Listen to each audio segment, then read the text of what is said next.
Bireüler sır aytadı köp, bireüler muң aytadı ket. Biz keyde ömür süremiz, osu jurt ne aytadı ket.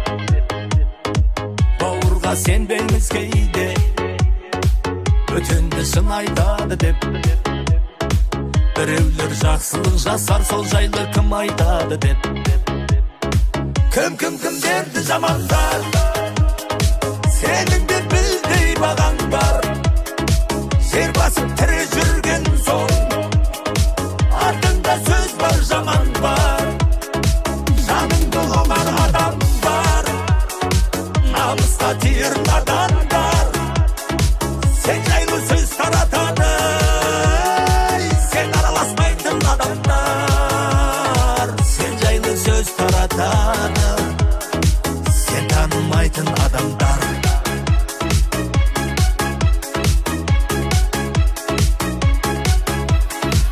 Адамға бұл күн адам жат, сөйлемей сөзді сәлаңдап. Бір-бірімізбен қырылып кеттік қой бәрін жамандап. Әр қазақ жалғызым десең, бұл өмір маған саған бақ. Бір күнді өткізіп жүрміз ертеңгі күнге алаңдап.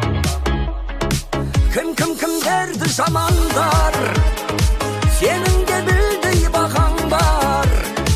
Ер басып түрі жүрген соң, артында сөз бар, жаман бар. Жаныңды бұлар адам бар, намысқа тиер надан бар. Сен жайлы сөз таратады, сен танымайтын адамдар. Сен жайлы сөз таратады, сен танымайтын адамдар.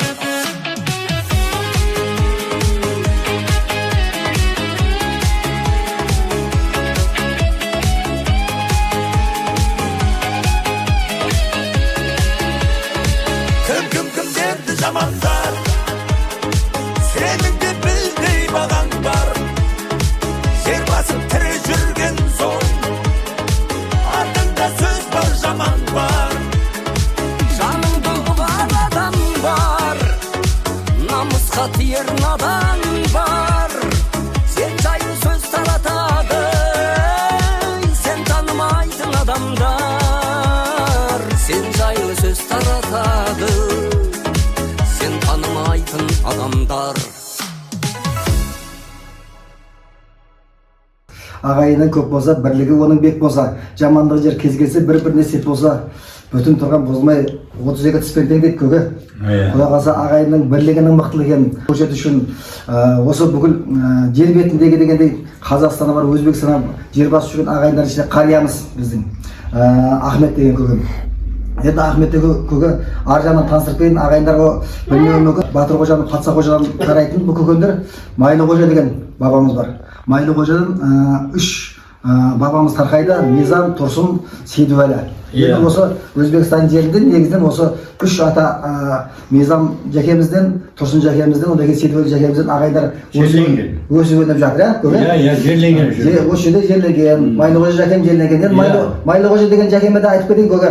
Жалпы тарихта 2 Майлы қожа бар ғой. Соны саяқтан шыққан Нәдір қожадан тарайтын ақын Майлы қожа, Сұлтан қожа, ол бөлек ақын Қазақстандағы. Біздің бабамыз сонымен аттас, дәл сол 19 ғасырда өмір жүрген. Біздің бабамыздың да аты Майлы қожа, тек қана аты бір. Біздің Ахмет көкемнің аталары Майлы қожа. Енді сол Майлы қожа жәкемнің жаңа айттық, Мизам, Тұрсын, Сейдуәлі деген 3 жағы ұрпақ өсіп өніп жатыр. Біздің келіп жатқан отбасымыз Тұрсын жәкемізден тарайтын. Тұрсын жәкеміздің Ахмет, Аппақ, Әрі. Осы 3 өсіп өніп жатыр. Енді сол 3-інің үлкені Ахмет көкеміне келіп жатырмыз. Ахмет көкемнің осы жерде өсіп жатқан үлкен семья. Көкем өзіңізге сөз берейік енді. Жалпы бұл Өзбекстанға қай уақыттарда кетіп қаласыздар? Енді мен білуімше сол 46-yılı men akem ölüp kaldı öşede. Lenin Sapır'dan köşkü gelmiz de biz. Lenin Sapır'dan, Sarıyaş Avdan'a Lenin Sapır'dan köşkü ölüp kelgenden keyin mağam metike öşürde Özbekistan anağın 38-yıl oldu. Bırak 4 yaşarıma 3 yaşarı bakayım. Sonunda boğan eken. Hakim anam maytuna varaganda. Sodan beri biz Özbekistan'da yaşap metrikeni mağan metrikeni öşürde Özbekistan anağın başka metrike boğmagan men dedi. Sol 38 boğ boğan. Bırak 4 yaşar boğan şunda. 4 yaşar 1 yaşar balam de boğan hakim. Hakim haket kılada korga degen de. Onda siz 34-35 Sonda sodan men 2 yaş koşam da urluk olur. Koşaga gep kaldım o dep oylayım da. Solay koy endi. Son için sodan beri Özbekistan'da ösüm önüp örtünce jatırmız, ösü varımız. Ballarımız ösü önüp göbeği batır, ösü batır, kelimlere batırmız. Varlığı su Özbekistan'da o vatandaşı bu. Köke yanına Mizan Jakem, ondan keyin Tursun Jakemizler, Silvan Jakemler o şeyde jellengen ha oksuzlar. Bu şöyle jellengen ha. Maylı Jakem o O 80'e da jellengen. Ana öyleydi. Şeyde qaysi boldu. Endikiler jogardan özüm öyleyim açtım. Ben жаңадан öyle açtım. Sağa baradı. Sizler negizi birinci koşup kelgen jeresi bu jogaraqta bu jер emес ha? Yürümez. O kırdı mı? Ya olsa avdan olsa Sarıgaş degende sol avdanга қарай жоғары шырышқа қараған. Жоғары Шырыш. Ол бөтен ауданы болмаған. Ташкент облысы Жоғары Шырыш ауданы 86 ауыл ғой бері. Район деп жоқ қой сол район деп жоқ. Енді Ахмет көке өзіңіздің отбасыңызға оралайық. Жалпы сізді 38 дедік қой. Жеңшем, бірінші жеңшемнің аты кім еді? Айсара. Айсара жеңшемнен неше ұл неше қыз? Айсара жеңешемнен 4 ұл 2 қыз. 4 ұл 2 қыз. Үлкені кім? Үлкені мысалы Алғожа. Алғожадан кейін ана қызым бар еді. Қызым Мұқабат дейтін қызым бар. Мұқабаттан кейін Абладан кейін сені Абжан. Кейін Марат. Жаңа тұрмыста. Сол. Енді қалғаны мынау Ақша жеңімен. Ақша жеңімен. Қанат. Полат. Мұрат қара шаңырақта Мұрат. Енді бұл балдардың семьясына жеке ораламыз өке. Енді мына үлкен балаңыздың үйін бөлек түсірдім кеше. Ол бөлек жаңа Әлғожа көкем үйіне тәтем үйіне барып жешем барды ғой енді бөлек жаңағы балдар түсіріп келді. Енді екінші кезекте Әбеген Абдулла тәтеміз. Абдулла тәтеміз жалпы қай жылғыз? 66. Жешем аты Ұлбосын қай жылда? 67 жыл. Қай жердің қызы? Абайдың. Араларыңыздан неше қыз өсіп жатыр? 3 қыз 1 балам бар. 3 қыз 1 бала. Үлкені? Үлкен егіздер қол, үлкен егіздер қызым бар. Кім деген? Айман Шолпан деген. Қай жылдар ол? 91 жыл. 91 ма? Тұрмысқа шықты ма? Шыққан немерелерім бар. Бөлек жеке. Одан кейінгі? Одан кейін бір қызым бар, Чимет тұрады қазір. Аты? Ұлжан. Қай жыл ол? 96. Одан семьясы бар. Одан кейінгі? Одан кейін 21 балам бар, Елнұр деген. Елнұр. Бойда. Ол неше келді? О 24-ке келді. Теңіз 23 доллар. Жүйт оққан да. 2001 ма? 2001. Құда қалса енді тәтемізді арнайы шақырып жеке бармай қояқ дедік. Осы бір жерге түсіріп тастап дедік. Жешемді жұмыс дегенде жұмысқа кетіп еді осы тәтемнің отбасы. Енді тәтем жалпы немен айналысып отыр берді? Жұмыс шаруашылық еді кәсіп өздеріңізде? Мен жұмыс істеп пенсияға шыққанмын. Пенсиядасыз ба? Жақсы. Енді одан кейінгі Айбекеңе барайық енді. Айбек тәтеме барайық. Қай жылғысыз өзіңіз? Мен 68 жыл болған. 68. Жеңшем? 71. Аты? Рана. Қай жердің қызы? Зор. Сортөбе. Қазір деші алмал деген. Өзіміздің алдымыз. Естесі сол болады. Сортөбе. Жақсы. Араларыңыздан өсіп оққан ұл қыздар? 2 ұл 1 қызым бар. Үлкені Айбек. Екінші Айжан қызым. Айбек қай жылға? Айбек 95. Айбектің де келін. Бұл Айбектің келін. Бұл келіннің есімі? Шахзада. Шахзада? Осы Бекем ауданда тұрады. Немере? Ол немерем бұл. Алинұр аты. Алинұр. Жалпы немере нешеу? Екі немерем бар, Айбектен қызымнан біреу бар, 3 немерем бар. Айбектен үлкені осы ма? Жоқ, үлкені Амир, қазір шышқа кетті базарға. Амир аты. Жешемнен кетті ма? Иә, жеңшемнен. Апасымен кетті. Апасымен. Одан кейін бұл ма Алинұр бұл. Алинұр деген жек па бұл? Бұл Алинұр деген, Батыр Қожа бұл, настоящий. Айбектен кейін қызым бар, Айжан қызым. Аты? Айжан. Aycan kızım. O qaysida? Onun bir kızı var. Odan keyin Nurbek. Nurbek qayerda? 2002 Astana'da o. Жұмыс істеп жатыр ма? Жұмыс істейді. Қазақстанмен байланысмақ деген көрді. Иә, Астанада. Қазақстанмен байланысмақ деген ағайындар біраз Қазақстанға қатты. Жарымы сояқта бізде. Жарымыз жақта. Одан көп барамын да мен де бұяққа. Жақсы. Мараттан кейін бір қызымыз бар, Мұқадаз деген. Қызым сен қызды араластырмайтын шығарсың, ол бұяқта болсын. Ол жерде тұрады бұяқ. Ол осы ма? Ол бұяқта бұяқта. Мынаны ауылда тұрады. Иә. Одан кейінгісі Қанат. Қанаттан кейін Полат. Полат. Одан кейін Мұрат. Кейін Мұрат. Енді Мұраттың семьясын оралайық. Мұрат қай жылсың өзің? Мен 86. 86. Келін 89. есімі? Ләззат. Ләззат. Қай жерден ал? Жоғары шыжық өзіміздің жарымызда. Өзіміз ауданнан жоғары шықты. Жерден ба? Жақсы. Араның балдарды да өзің тасып кет. Балдарда ең үлкен мақсат. Асқар. 2012-де шақырдым. Кейінгісі Асқар. Ана жазылады. Қай жаққа? Қолымсыз. 2015. Телефон бар. Кінәрсі? Али. О, Али дейді ол. Али деген жігіт па? Осы шығып па осы жақтан? Батыр қожадан. Көкеме жақсы қарап отқан осы ағайындарға сәлемдемеңіз бар ма көке? Енді мынау оны айтты, бұны айтты. Ағайынмен бірге болғанымыз мақұл. Бір барыс келіс қылып тұрғанымыз мақұл. Бірақ үлкен кішіні құрмет қыла білуімізді білуіміз керек та. Соның үшін мынау сенің бір жағыңнан қуанып отқан жерім, бізді құрмет қылып, батыр қожаларды теріп келейін, шашылып жатқандарды теріп келгеніне, соның үшін саған рахмет. Рахмет, мынау ояқ бұяқына жиып, осы басымызды қосып, мынандай қуатқан бұл әркімді қолына келмейді. Рахмет. Осыдан өсейік, жаманды көрмейік демекшімін ғой. Рахмет. Балаларыма бәрін басқалай, әзірше үлкен мен болып қалды, менен үлкен жоқ батыр. Бірақ абжан соны біліңдер, біз батыр қожа деген ешкім біз Сейітпіз. Сейіттің бір шыбығымыз. Шыбығы батыр болып кеткен, да? Батыр деп аталып кеткен. Сейіт дәулет. Сейіт дәулет. Сейіт қожамыз дегендер көп адам түсінеді, біледі де, батыр ізден білмей қалуы мүмкін. Бірақ білетіндер бар, білмей қалуы мүмкін. О деген ана батыр деген ұру бар ғой ұлы жүздің ішінде. Иә, батыр деген Сонда жаңылыстып қалып келген. Жаңылысып қалуы мүмкін. Біздің бабаларымыз үлкен ұру емес қой. Осы 1800-дің ояқ бұяғында өмір сүрген, сосын біз қатты өсіп кеткен жоқпыз. Көп сөйлеген емес бізді. Көргендер біздің батыр қожа бабамыздың жаңа атамызға 4-ші атамен барып жатыр. Иә. 4-ші атамен барып Төртінші жатыр. атамен. Ал енді біз ең ұзақ дегеннің өзі 8-7-ші атаға енді барып жатырмыз. Сондықтан біз үлкен ұру емеспіз. Біздің санаулақ көке. Жаңағы сондықтан ғой біздің байланыс жаңағы мықты болған дұрыс деп келіп отырмыз ғой. Әлбек өзіңіз қосып кетсеңізші. Ағайындарға сәлем беріңіз.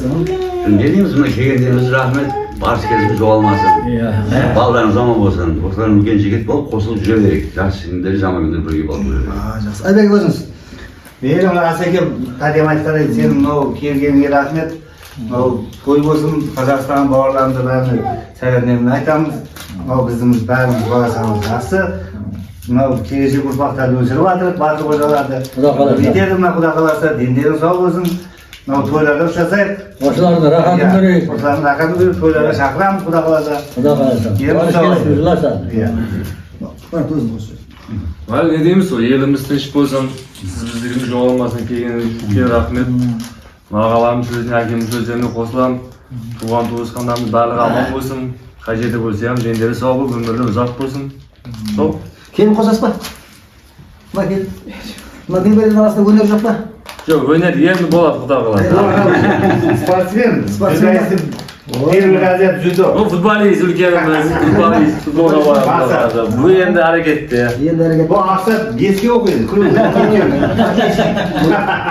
Құда қалса көке, немерелердің арасында шөберенің арқылы мықты азаматтар өсіп шықсын. Елін тізгінін ұстайтын. Ертең ол Қазақстандағы біздің ағайындар мақтанып отыратын, біздің жақындар екендерді деп мақтанып отырады Құда қаласа. Осы өсіп өне берсін, үлкен қауым ел болып отырсыздар осы жерде. Басын өзіңіз ағайынның арасында алтын жіп үзіліп қалмасын. Қариямыз Ахмет көкемді жаңағы паналап келіп отырмыз шыны керек. Осы көкем бізге жол көрсетеді. Осы бізге ағайындар таныстырады деп шыны керек бір едене араласып кеткен жоқпыз ғой. Осы мәселе жаңағы қайтадан жалғасып кетсін. Құда қаласа осы шаңырақтарға тойға жақсыға келуге нәсіп етсін. Барлықтарыңызға сіз 100 жасаңыз, сіз 100 жылдық мерейтойыңызға ағайын болып мына келіп отырайық. Үстіңізге шапан жауып. Неменеге жетістің бала батыр. Қариялар азайып бара жатыр. Бірі мініп келместің кемесіне, бірі күтіп әнекей жағада тұр. Ақиқатты айқындап жариялар, бара жатыр азайып қариялар. Дауыл тұрса бөлетіп толықпайтын жатыр сарқылып дариялар.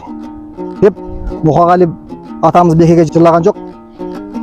Жалпы қазақ халқы үлкен кісілерді, қария кісілерді жақсы құрметтеп өскен. Біздің келіп тұрған жеріміз 80 ата елді мекені, Өзбекстан Республикасы Ташкент облысы Жоғары Шыршық ауданы. Біздің ағайындарымыз осы аймақта өсіп өніп жатыр.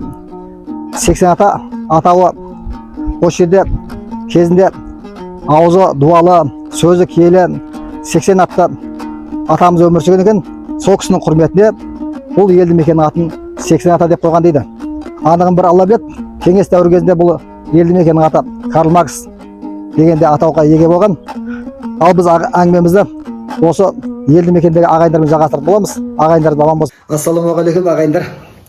Ағайындарды таныстыру жалғастырып жатырмыз. Рахмет, айнан. Тағы бір бауырымыз үйіне келіп отырмыз. Садық деген бауырымыз үйіне келіп отырмыз. Негізін бұл Әбдірахым көкемнің қара шаңырағы. Қазір Садық бауырымыздың сұхбатымызды жалғастырамыз жеше. Енді осы Әбдірахым тәтем үйіндегі жешем отыр, Әшіргүл жешем. Алдындағы бөлімді көрген болсаңыздар, Зортөбедегі Сабыр деген бауырымызды сұхбат алған кезде біраз мәлімет беріп кетті. Енді үлкен кісі ғой. Жешем бізден көбірек мәлімет алайын деп жеше келіп тұрмыз ауылдарыңызға. Рахмет, айнан. Енді көне көз, көненің көзін көрген, асылдың сынығы, бұл жешем жақында қажылыққа барып қайтты.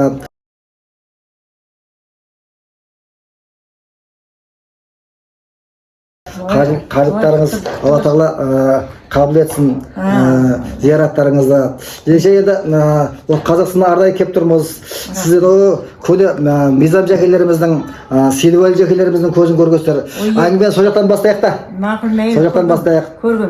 Ана мизам жәкем ол кісілерді көздеріңіз көрді, иә? Көргем, Құдайға шүкір көргем.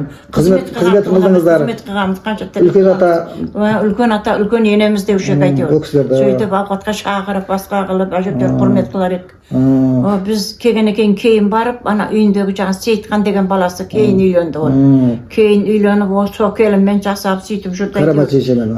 Караматпен жасап жүрді. Кейін әйтеуір нешінші жылдар әйтеуір ол кісілер әуелі шалы кетті, кейін кемпір кетті, кейін бұлар өздері жасап әйтеуір сонымен сондай болып кетті. Одан кейінгі жегеше өзіңіздің ата енеңізге келейік. Сейдуәлі жәкем үйдегі енеңіздің аты кім еді? Бекіш, Бегайым деп Бекіш деп ол кісілердің қызметін қылдыңыздар, көрдіңіздер. Ой, қызмет қылдық, Аллаға шүкір, Аллаға шүкір. Қапа емес балалар. Жалпы Сейдуәлі жәкем соғыс ардагері, иә, соғысқа барған. Бір саусағы жоқ еді. Бір саусағы жоқ еді. Үне бәрет қылып, көшеге шығып, неғысы балдарменен бүйтіп, қолын көрсетіп, жүдек қызықшыл еді. Қай жыл еді? Жылын білмейсіз ба? Қай жыл туған? Соның туғанын білмей атырмын. Қартайып барып қайсыз болды? Енеміз тікім екеуі ше? 1905 біреуі 1910 сондай. Кемпір мен екеуінің арасы 5 жас. Ол кісілердің қызметін қылдыңыздар, батасын ап қалдыңыздар. Қызмет қылдық. Қолдарында мен қалдым ғой. Қолдарында мен қалдым. Өз жерде не қылдым, менің туған бала шағама қарап, мен колхозға істедім.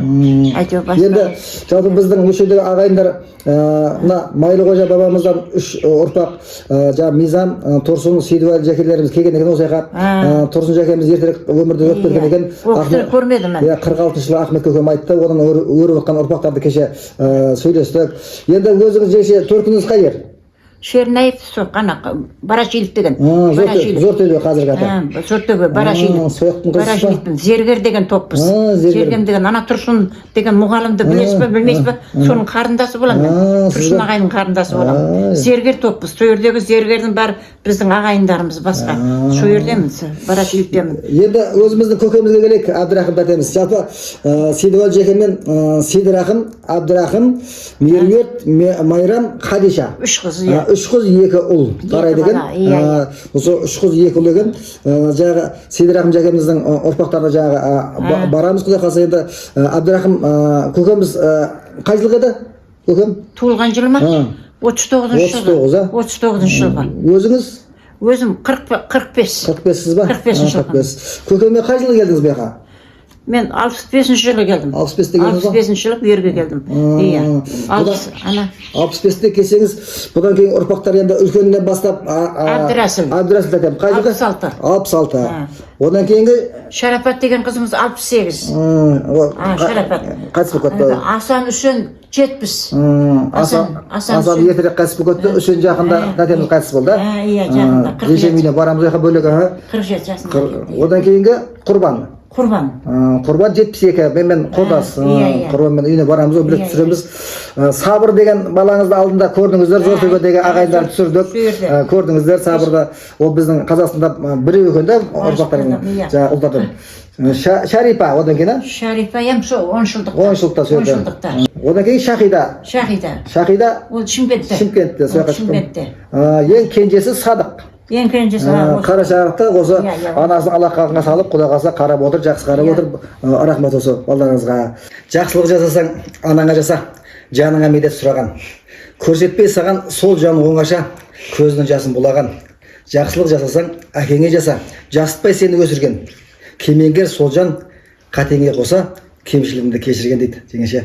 Енді өзіңізді алақанда сап жүрген қара шаңырақтағы бауырымыз Садыққа сөз берейік. Садық енді өзінің отбасын жақсылап таныстырып, осы үйде кенжеңіз, Садық енді келінден бастап, келін қай жердің қызы, төркін жайлы, одан кейін араларында өсіп жатқан балдар, қыздар жайлы өзің айтып кетсең, Міне апам басшылығында осы үйде күн кешіріп жүріппіз. Туысқандар, батыр қожалар, Қазақстанда ұзақтан жақында көріп жатқандар. Мен семьямен келе жатқан болсақ, менде 4 қыз, 1 бала. Катта қызымыз қазір жұмыста болып қалды, сменде істеп жатыр еді. Әрі оқып, әрі істейді. Айнұра деген қызымыз бар. Ол араларында жоқ. Одан кейінгі қызымыз мынау Азиза қызымыз болады. 11-ші класста оқиды. Шыршытта оқиды, әрі мектепте оқиды, әрі оқуға тапсырған, әрі оны екеуінен қосып жүріпті. Одан кейін қызымыз мына Ұлжан қызымыз. Ол 7-ші класста оқиды, өзіміздің қазақ мектепте оқиды, 35-те ауылда. Одан кейінгісі мына Умида қызымыз. Умида қызымыз бұл Шыршытта сол орыс классында боян оқып 1-ші классқа барып жатыр қазір. Ката апасының жәрдемшісі бұл. Апасына қарап жүреді.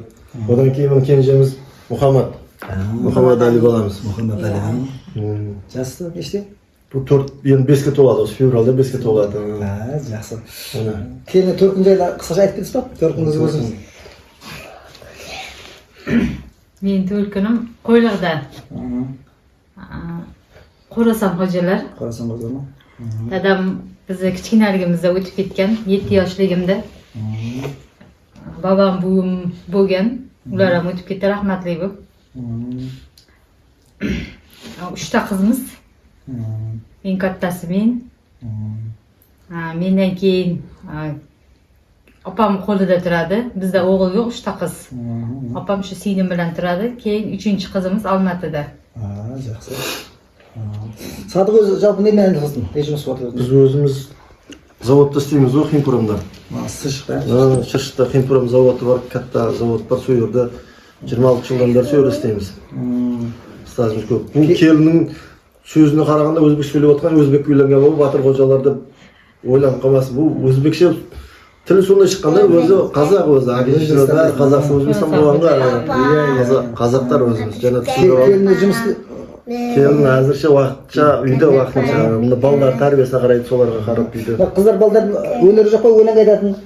Жоқ, ондай. Ағайындар үйіне барған кезде өлең айтатын, өнеріне барып көреміз. Бұрынғы мына апамдар тойларға барған кезде өлеңдер айтар жастық уақытында. Қазір ондай нәрсе ұрп әдет секен жастар намысқа қап кетіп жатыр ғой. Енді құдағилар той жиындардан айтып қалады бір қариялар. Той жиындарда, басқа уақыттарда онша неғыла бермейді. Жеңше онда ертең Батыр қожа ағайындар о жақтағы бұл жақтағы дегенде көреді.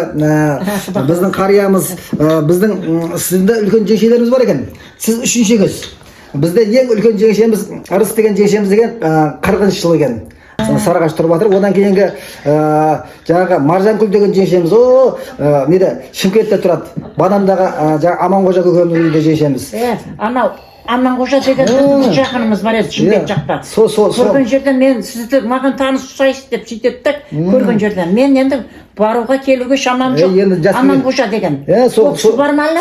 Ол кісі қайтыс болып кетті, көкем қайтыс болып кетті, жеңшем бар. Әйелі бар ма? Жеңшем бар. Сол кісі жасы үлкен 42-ші жыл екен. Жеңшелер аман болыңыздар. Ертең ағайындарға сәлем демеңіздер ма Батырқожа ағайындарға? Көреді. Айналайын, аман болсын бәрі, айналайын, аман болсын. Айналайын.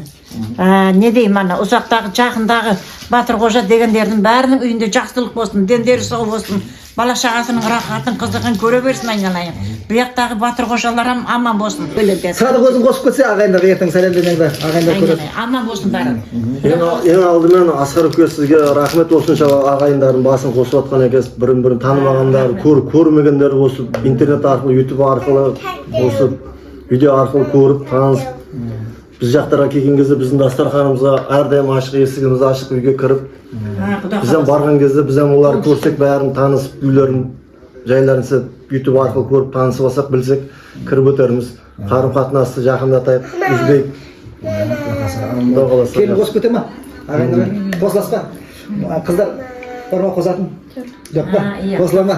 Айналайын. Онда дегенше аман болыңыздар. Ағайын ынтымағы артай берсін. Осы жерде ағайындар ынтымағы жақсы екен, көрдім, бәрі үйіне көріп шықты. Башараттың үйіне келген кезде уақытың болса кіре берген біз. Кіремін, құда қаласа. Мен отырамын ғой, мен әрдайым келіп тұрамын. Ішке кетсем мен. Әрдайым осы жақсылыққа келіп нәсіп етсін, қыздар балдар өссін осы жерге, мына қызышыққа тойға келіп нәсіп етсін. Жақсы ибалы иманды жерден келіндер нәсіп етсін. Аллаханды алып жүре берсін балдарымыз, қыздарымыз. Аман болыңыздар онда. Құда қалады. Өзбекстан аймағындағы ағайындар таныстыру жалғастырып жатырмыз.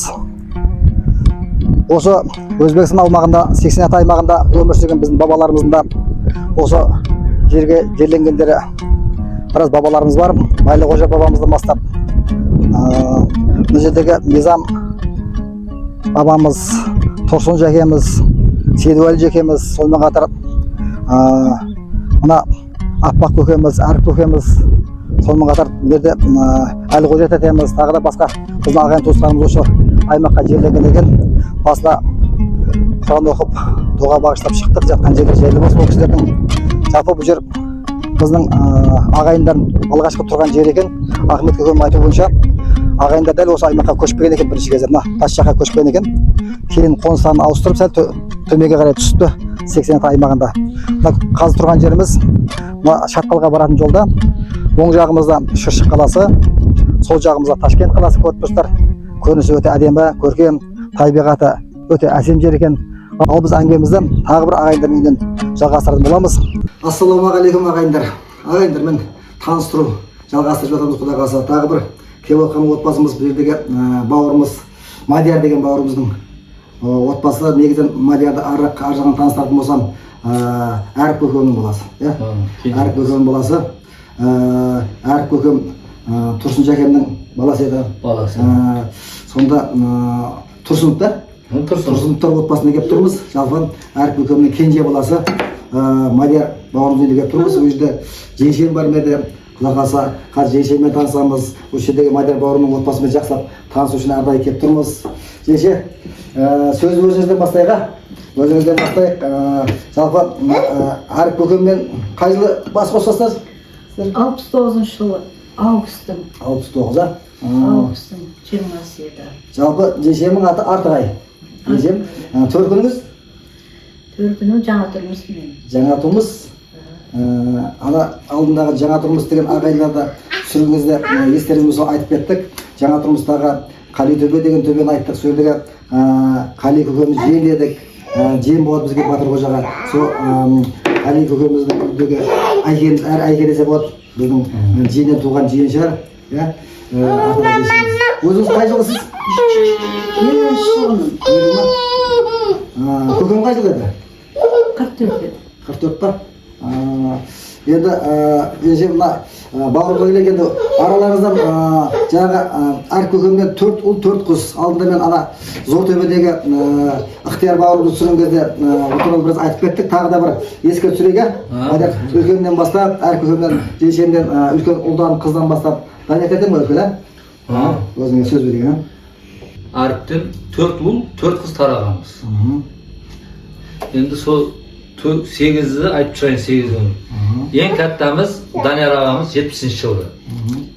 Қазір күнде Сарыағашта тұрады, Самал дейтін жерде. Одан кейін Бақтияр көкем 72 жылғы. Ол да Сарыағашта Самалда тұрады. Одан кейін Айжамал әпшем 74 жылғы. Ол Сарыағашта Ленин совхоз дейтін жерде тұрады. Одан кейін Нұржамал әпшем бар 77 жылғы. Ол Черняевкада тұрады. Одан кейін Ықтияр көкем. Ол да Черняевкада, Зортөбеде 1979 жылғы. Одан кейін Жанар әпшем бар 82 жылғы. Ол да Сарыағашта Самалда тұрады. Одан кейін мен 84 жылғы. Атым Мадия.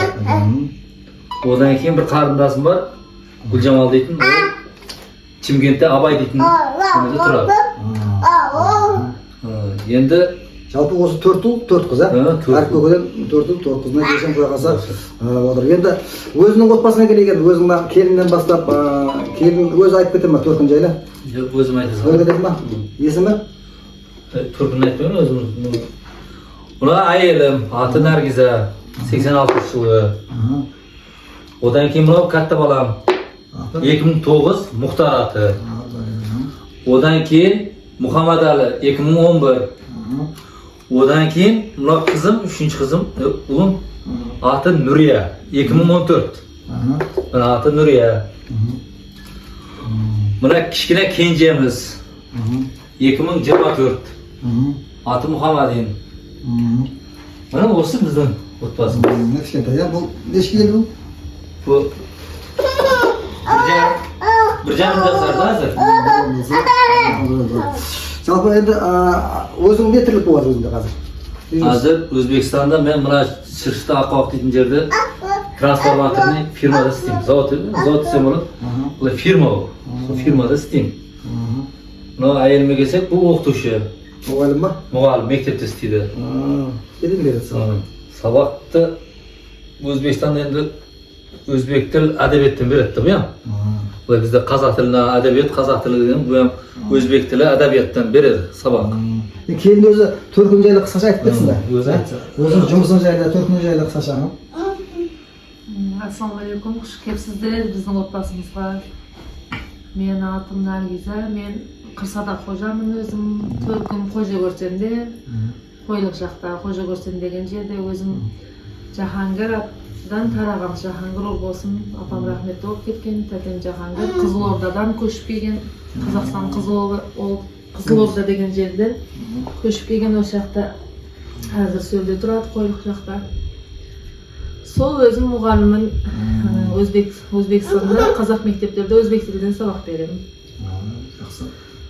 Осы отбасымызға келіпсіздер жаңа. Рахмет. Жеңше, өздеріңіз келіп тұрмыз.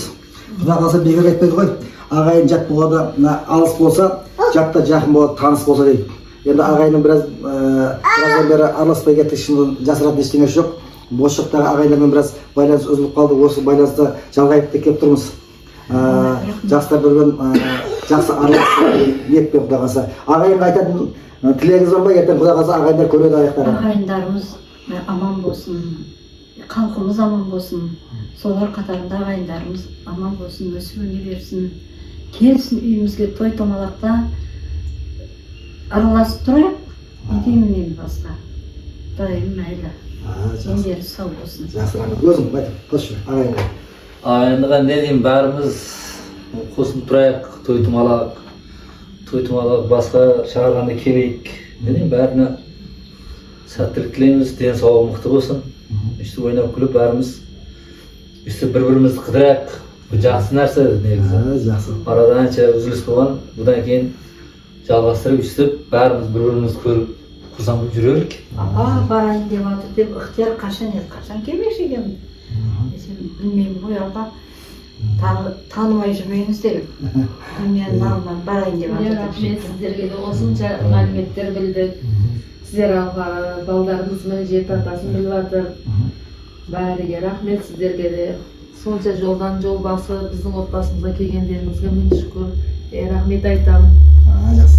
Балдар қоса ма? Қоса ма? Жеті атасын біле ма бұлар? Қайсы кетті? Muhammad Turbayevler diyet ata.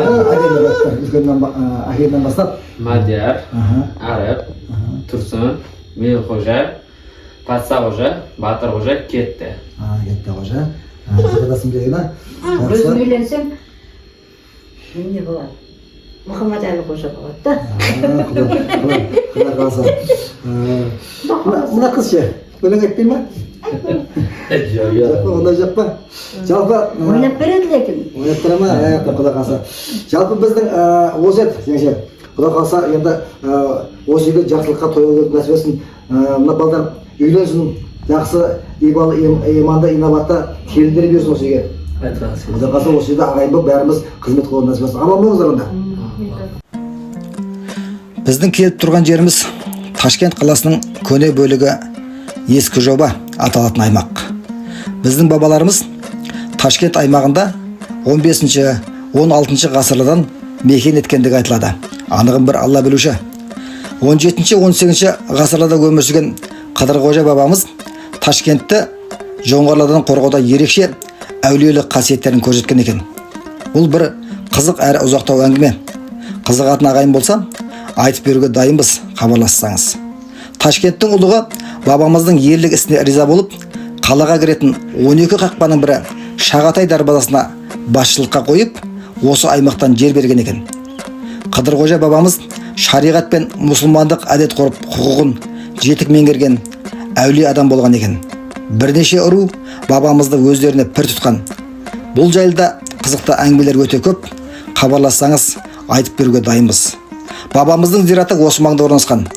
Әуезбен жақыптан тарайтын ұрпақтары бабалармен бірге жерленгенді қош көріп, осы аймаққа әкеп жерленетін болған. Қызылқыш баба аталатын бұл зиратты қасиетті санап, тәу ететіндер көп болған.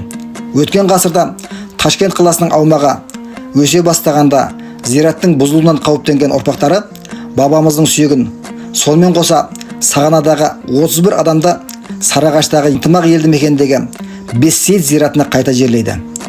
Зират көріп тұрғандарыңыздай сақталып қалыпты. Қазіргі ата Лінгар ата, яғни қасиетті әулие ата дегенді білдіреді екен. Мемлекеттің қарамағына алынған. Қыдырқожа бабамыздың атымен аталатын Қожатоғай және Қабланбек елді мекендерінде мешіттер бар. Қазіргі кезде Қыдырқожа бабамыздан 11 рулы ел өсіп өнуде. Ахмет көкемнің үлкен баласы Әлқожа көкеміздің үйіне келіп отырмыз. Әлқожа тәтеміз бұл өмірден өтіп кетті. Жешем отыр, енді қазір отбасын өзі жеке таныстырады.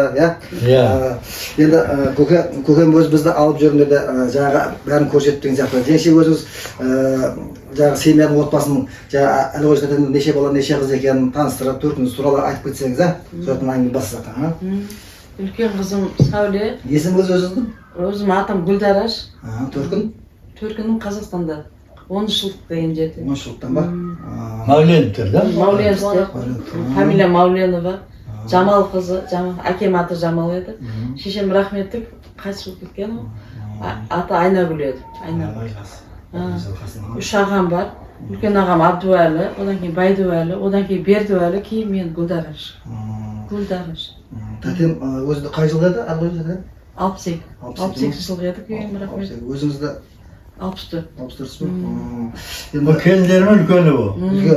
Reisi. Жақсы.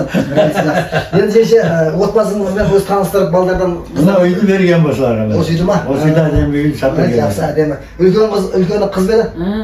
87. Kızımız Savle var mı Savle? Сәуле. Тұрсынова Сәуле. Çimento o. Шымкентке. Жоқ, мына центрге бергенім, Ақпараттарға. Бәрі семейіне көшіп кетті. Көшіп кетті ма? Көшіп кетті. Бозақ деген жері тұрады. Шымкентте. Одан кейінгі? Одан кейін Нұрлан. 89 жылғы. 89. Осы шашқа тұрады? Семьясын бөлек ертең Құда қаласа ол семьясына бөлек барып түсірем. Әдемі түсірем. Тұрсынов Нұрлан ол. Одан кейінгі? 2 қыз 2 баласы бар. Құда қаласа жақында көрсін босанды. Жақсы. 40-нан енді шықты. Одан кейін мына Ерлан. Қолында. Ерлан қай жылғы? 91. 91? Жақсы. 91. Жаңа келін? Ол келіншегі. Келіншек. Динара, аты Динара. 2 баласы бар. Жаңа Имран жылап атқаны. Одан кейін кішкентайы бар, 5 айлық. Мирас. Мирас па? Мирас. Мына кішкентай қызым. Сабина айт. Өзің 97 жыл. 97 ма? Баласы 6 жасар. Сайынан ба? Сайынан баласы. Сайынан баласы ма? Мержан аты. Келін қай жердің еді? Ана Парышкамнан. Жаңа базар. Парышкамнан. Жаңа базар ма? Ана үлкен келінім 35-тен. Ертең оған бөлек барамыз ғой, семьясы бөліктерге жеке баратын енді бірге отыратын қана шақырттарға бірге сөйлеміз де көкем барып жүрмін ғой алдыма салып. Енді мына ағайындарды іздеп келіп отырмыз құдай қаласа. Ертең ағайындар мына YouTube деген каналға сап қоямыз, көресіздер өздеріңізді. Мына балдар көріп отырады, неберелер көріп отырады. Неберелер бір келді, бір деген кез бір шақырып жүрсін, неберелер көріп келіп бір түсіп кетсін, бір 2 минутқа иә деймін. Көке енді осы негізін ағайындарды бұл жақта ағайындар көбісі қарым-қатынасы нашар болып қалды. Мен бойына шекараны жауып қойды. Арғы тағы чернекпен ауысып кетті Қапамбекке. Бұрындар ары бері барып келіп тұршы, енді барып келіп суысып кетті. Қиын болып кетті, суысып кетті. Осы нәрсені балдар ертең айтыр, құда қаласа барсын, ағайынның арасында араласын деп келіп отырмыз, арнайы іздеп сіздерді. Келешекті ойлайды да. Кейін өзіңіз төркін қай жерде? Жаңа басам. Қолдағы келдім. Жақсы. Екі келінім бар да, үлкен келінім. Екеуі медик медсестра екеуі. Жақсы. Батыр қожа ағайынға айтатын сәлемдер бар ма? Иә. Айтып жүр отырмын ғой, камера қарап. Айтып жүр. Бізді көріп отырған барлық Батыр қожа елдеріне құдай қаласа сәлем жолдаймыз. Сол аман сау болып жүре берсін. Сөйтіп араласайық құдай қаласа. Құдай қаласа енді той болса шақырыңыздар, қызметті шақырыңыздар. Кеше өзіңіз ағайынға сәлемдеріңіз бар ма? Бізден көп сәлем айтып. Құдай қаласа той жиында да кездесіп берейік. Құдай қаласа небірлерді жақсы ойлап тауыптар, ырзамын мен. Азыр мектепте ұрыларын соса айдамайды. Әкесі түсініп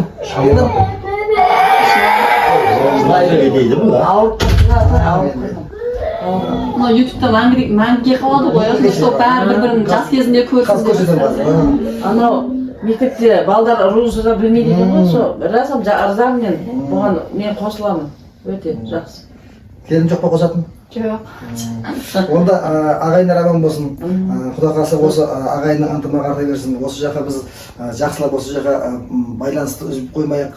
Көкеммен арнайы алдыма салып жүрмін. Көкем көзге етіп қалса жағдай қиындап қайнап тұр. Сол үшін көкем таныстырып кетіңіз. Ағайындар бірінің көрсетіп кетіңіз. Осыларды әйтеуір осы нәрсені қолға алмасақ ертең қиын болып кетуі мүмкін. Ағайындар бірін танымай кетеді олар. Той жиында шақырыңыздар бала. Шақырамыз, келеміз. Аман болыңыздар онда. Жалпы Шыршық қаласы дегенде Ташкент бірге еске түседі. Ташкентке бір 30 шақырым жерде Шыршық қаласы орналасқан екен. Төле би 18 ғасырдың ортасында Береке таласының қарсаңында дәл осы Шыршық қаласының маңайына келіп қоныстанған екен. Кейін сол кісінің баласы Назарбек осы жерде бекініс салған дейді.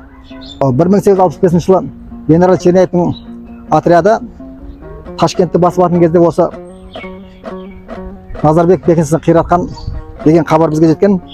Жалпы Шыршық қаласы бұл Шыршық өзенінің бойына орналасқан. Ал Шыршық өзені біздің Сырдарияға барып құяды.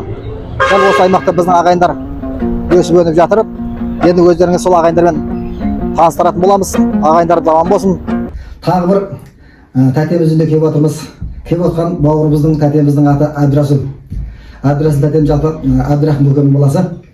Ал Әбдірахым көкеміз мына Сейдуәлі бабамыздың баласы.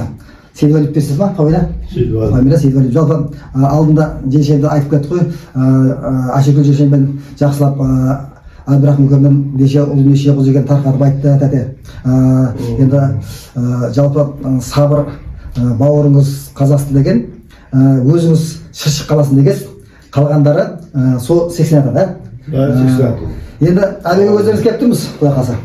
Танысайық, жақсылап, өзіңіздің отбасыңыз әбекең қажы, кеше жағы Ашекүл жешемді таныстырған кезде айттық, анасын қажылыққа барып, тәтеміз жеңшемізбен бірге үшеуміз барып қайттық, естім.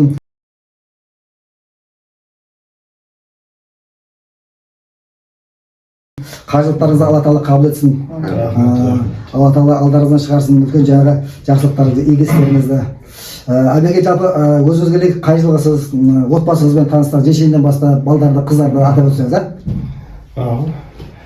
Ең алдын ассалаумағалейкум, құрметті өзім бауырымыз, туғанымыз, батыр еліңіз аз жиылып, осы жерді бізді іздеп келіпсіңдер. Рахмет. Basımız kuştan жоғары көтерілді, осынша іздеп қылып келіпсіңдер.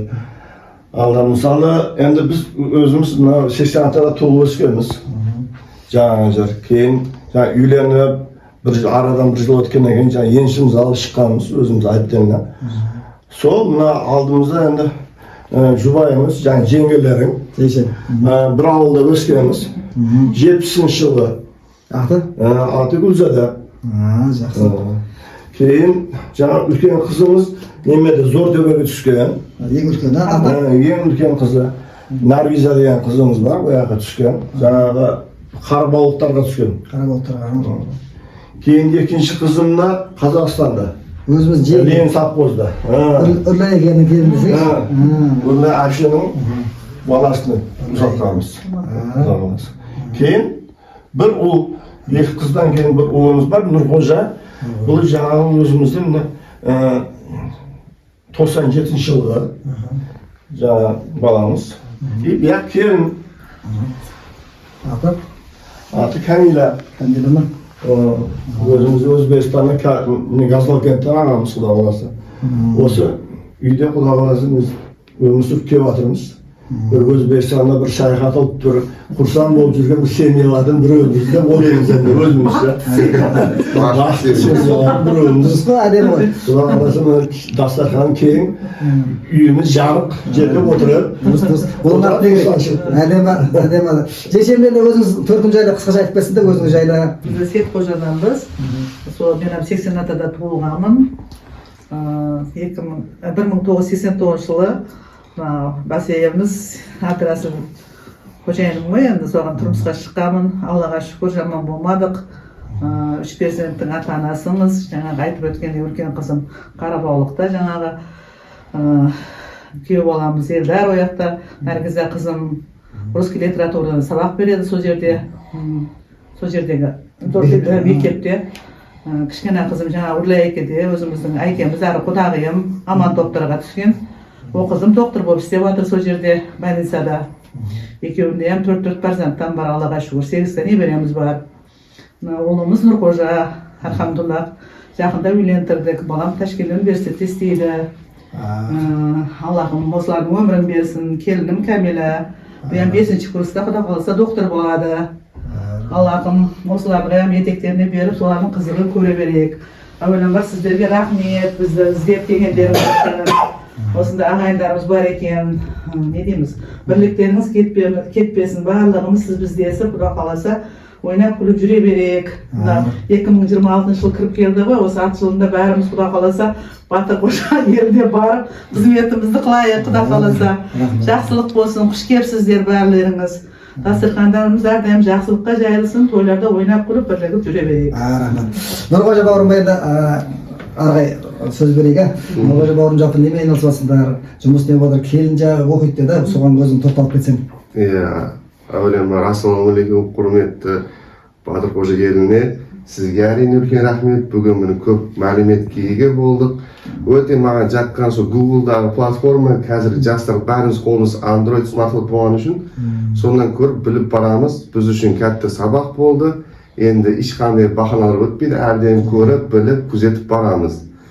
Кегендеріңіз үшін рахмет. Өзім 1993 жылы Шыршы қаласы туылғанбыз. Осы мектеп түгеткеннен кейін 2016 жыл Ташкент Милли университетіне оқып кіргенмін. Мамандығым география, факультет география, направление геодезия, картография, кадастр. Оқып бітіргеннен кейін sonra қазір университетте Ташкент университетте істеп келіп жатырмын. Оқытушымыз. Жақсы сабақ бересіз бе? Сабақ бергенде біз ректоратта істеймін, управлениеде істеймін. Жақсы, молодец. Жұбайым, есімі Камила болады. Негізі Газлокенттің қызы. Бұл жыл тұрмыс құрды, Құдайға шүкір, бір-біріміз көріп, біліп, жастарға сол маслихат, енді үйленетін өзім інілеріме, бауырларыма көріп, біліп, жақсы көріп, үйленген өте жақсы болған екен. Дұрыс па? Дұрыс жақсы. Өз Газлокенттен 2002 жыл, жасы 23-24-те толады бұл жыл. Бақытты болсын, жастар. Келін етегіне берсін. Үйлеріңізге ибалы, иманды, немерелер шеберлігі толсын құдай қаласа. Ағайынға қосатын бар ма? Ертең тілектеріңіз ағайындар көреді, Батырқожа ағайындар. О жақтағы, бұл жақтағы сәлемдеме. Құрметті туған бауырлар, ағайындар, Батыр қожа елі, оғаласа араласайық, сіз бізді сейік, бұдан да жақын болайық, көрген жерде сәлемәлік қылып, бір-бірімізді бауыр басып, көкіректеріміз бір-бірімізді тигізіп жүрсек қандай жақсы. Құдағалас, бізде былайша ұзағырақ Өзбекстан болғанның Қазақстан жақын ғой, барып келіп тұрамыз. Сол көрген жиындарда сіз біздесіп жүрейік, бұдан да арамыз сол Батыр қожа ел көбейе берсін, барлық балдар, қыздар өсіп өнсін, бақытты болсын, ата-аналары сонда балдар, қыздар рахатын көрсін. Жеше қош беріс па? Еліміз жұртымыз әуеленбақ тыныш болсын. Біздің не дейді, Батыр қожа елінің ұрпақтары көбейе берсін, құда қаласа. Не дейміз, бірлігіміз кетпесін, сіз біздесіп жүре берейік, құда қаласа. Той жиындарда басымыз бірігіп, орталарымыз бұндан да көпке тола берсін. Күш кепсіздер. Екі жақты байланысында қайы берсін, Қазақстан. Бір қожа бауырым қос берсін ба? Батыр қожа еліне әрдайым жақсылық тілейміз. Біздіңден ұрпақтан жақсы, ілімді, сауатты жігіттер шықсын. Ертең Батыр қожа елін көтеретін, жүзін жері жарқыратпайтын жақсы ұл қыздар шықсын. Біздің атымыздан ертең көкірегіміз керіп, осы менің інім болады профессор, осы чемпион менің ағам болады дегенде бізден мақтаныш болсын. Соны бізден себепші болайық. Келін қосыла ма? Қосыла да? Онда әуеге жалпы біздің міндетіміз осы ағайын бір-бірін таныстыру. Жақынырақ білсін. Алдында көрдіңіздер ғой, Теміртаудан бастадық, Қарланбек жалғастырдық. Жаңа тұр Зортөбедегі ағайындар бұл сіздер өздері 4-шісі болып тұрсыздар. Осы сіздердің үйлеріңіз той болсын, тойға келуіміз нәсіп етсін. Бала күнімізде ауылдағы діндар көкелерді, туыстарды, ата-апаларды Ташкентке Астимамға барып намаз оқиды екен. Немесе Астимамда азан айтыпты деген сөздерді естуші едік. Кейде Қыдырқожа бабамыздың басындағы Қызылқыш баба мешітін Астимамен бірге деген түсінік болушы еді. Қазақтар Астима деп кеткен Ташкенттегі Хасти имам мешітіне келіп тұрмыз. 10 ғасырда өмір сүрген Абу Бакр Каффари Шаши есімді танымал ислам ғалымы, ақын, дінтанушы ұлы адамның құрметіне алдымыздағы мешіттің аты Хазрети имам деп тұрғызылыпты. Негізінен бұл жерде 9 құрылыс нысаны орналасқан. Соның бірнешеуіне тоқталып кетейік. Оң жағымызда Абу Бакр Каффари Шаши жерленген мавзолей. Сол жағымызда ислам өркениеттер орталық ғимараты орналасқан. Бұның ішінде түрлі қолөнер бұйымдары, сувенирлер сатылады және көрмелер орналасқан. Оның оң жағында 16 ғасыр салынған Шайбанилер дәуірінің ескерткіші Бараққан медресесі. Жоғарырақ Тилля Шейх мешіті және Муи Мүбарак медресесі орналасқан. Муи Мүбарак сөзі қазақшаға аударғанда қасиетті шаш деген мағына береді. Бұл медреседе сүйікті пайғамбарымыздың бірнеше тал шашы сақталған. Және 3-ші халиф болған Хазіреті Османның 7-ші ғасырда жазылған ең көне Құран сақталған. Хазіреті Османды жаулары осы Құранды оқып отырған жерде басын жапқан екен. Қанның іздері сақтаулы тұр. Кезінде осы жерде Орта Азия және Қазақстан дін орталығы болған. Қазір Өзбекстан дін басқармасы орналасқан. Қыдырқожа бабамыз Ташкентте кейбір деректерде 18 жыл имам болған деген дерек бар. Осы мешіттерге келіп тұрғаны анық. Бабаларымыздың табанының табы тиген қасиетті жер болған соң өздеріңізге таныстырып отырмыз. Тағы бір бауырымызға келіп тұрмыз үйіне. Келіп тұрған бауырымның аты Азиз деген бауырымыз. Жалпы Азиз Сейтхан көкемнің баласы. Сейтхан көкем Мизам жәкеміздің баласы. Сонда фамилиялары Мизам ба? Мизам Хаджаев. Мизам Хаджаев ба? Жалпы бабамызға Мизам Қожа болған ба? Мизам Қожа деп қалға таниды ғой. Негізді. Ол кісінің үлкен баласы Махамбет деген Мизам болған. Ол кісі Самарқанда ма оқитын болған. Соны жүрген кезде бір инсан жаңа вазирлікте істейтін чиновник семьясын осып қалған үшін оны жарастырған екен ол кісі. Аға түсіп. Сол жылы ол соғысқа кеткен. Соғысқа кеткенде фамилиясын Мизам Хаджаев Махамбет деп жазып қалдырып кеткен. Сол кісінің сол кісінің соғыс түгеннен бәрі не тауып қалса, осы фамилиямен табысам деген мағынада әкем фамилиясын Мизам Хаджиев деп қалдырған да. Әйтпесе просто Мизам деп жазса болады да. Мизам жегеннен Мұхаммедтен кейінгі Жолдас деген тағы бір көкеміз болған, Жолдас. Ол кісі қайтыс болып кетті, семья қалған жоқ. Одан кейін Сейітхан көкем. Сейітхан көкемнен неше ұл, неше қыз өсіп жатсыздар? Үлкені ағамыз 4 ұл 2 қыз. 4 ұл 2 қыз, үлкені Аббас, ә? Аббас. Ол Шымкентте тұрады. Қай жылғы? 69 жыл. 69. Одан кейінгісі 1970 жылғы Халима. Халима ма? Одан кейінгісі? Одан кейінгісі мен. Сіз да? Қай жылсыз? 72 жыл. 72. Азиз, енді кеше сұрастым ғой. Енді екеуміз құрдас екенбіз, бірақ менің сәл айыңыз кішілеу. Мен декабрь айының ақырында туылдым. Мен майда туылғам. Одан кейінгісі сізден кейінгі? Менен кейін Карима дейтін қарындасым. Қарындас. Осы Шымкентте тұрады, сояққа жұмысқа жатқан. Одан кейінгі Хафиз, иә? Одан кейінгісі Хафиз. Ол қай жылғы? 76 жыл. 76. Одан кейін ең кенжесі Әлім. Әлім, иә, 80 жыл. Ол 80 жыл Қазақстанда. Қазақстанда. Сонда сіздердің үшеу, екі ұл, бір қыз Қазақстан деген қалғандар осы жақта, жаңағы 4 ұл 2 қыздың осы жерде өздеріңіз отырсыздар. Азиз деген бауырымыз, жалпы өздеріңізге келіп тұрмыз. Сейітхан көкемізді өзіміз көзіміз көрді. Енді Жешем атың ма еді? Карамат. Карамат Жешем. Ол жақында өмірден өтті. Сейітхан көкем қай жылы өмірден өтті? 2014 жылы октябрь айында. 2014-те ма? Жешем ше? 2021 жылы апрель айында. Екеуі де 42 жылғы да? Екеуі де 42 жылғы да. Жешем қай жердің қызы? Нағашылар қаяқта? Нағашылар 10 жылдықтың немесінде ауылдарым аты кімді еді? Ворошилов, село Ворошилов, иә. Зортөбе жатты, иә. Сол жақта ма? Нағашылар сол жақта бар. Өтебаевтар әулеті да. Білесіз ғой, мына Абдыманов Өтебаев деді, Бекман Өтебаев деді, Ғаны Абдығани Өтебаев, Болат Өтебаев мектепте істеді, мұғалім болып. Ермек Өтебаев бұл Министерство внутренних дел істеген, сол жақтан пенсияға шыққан, 25 жыл службасын өтеген. Жақсы. Енді біздің негізгі мақсатымыз ағайындар бір-бірін таныстыру еді. Азиз бауырым, өздеріңіз келіп тұрмыз. Ертең ағайындар Қазақстанда өткенде көрдіңіздер ғой. Қазақстанда бір-екі сериалды салдық YouTube каналына. Ағайындар қайтадан сәлемдеңіздер ма? Ертең көреді Батырқожа ағайындар. Қазақстанда, Өзбекстандағы ағайындар. Бұл жерде ынтымақтарыңыз жақсы ма? Өшеде ағайындармен байланыс жақсы ма? Жақсы.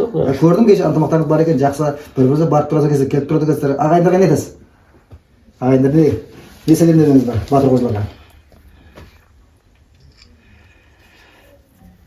Ағайындарға бір-біріңізден мейірімді болайық бауырым. Мейірімді болып. Аллахамыз үзілмесін де, барыс кез осы қанша болса болсын үзілмесін. Мейірімділік. Бар мейір ақуат болсын да, мейір ақуатсыз болмайды осы. Кек сақтауым керек жоқ. Иә, дұрыс. Енді сондықтан ағайындар ынтымақ берсін, бекер етпейді.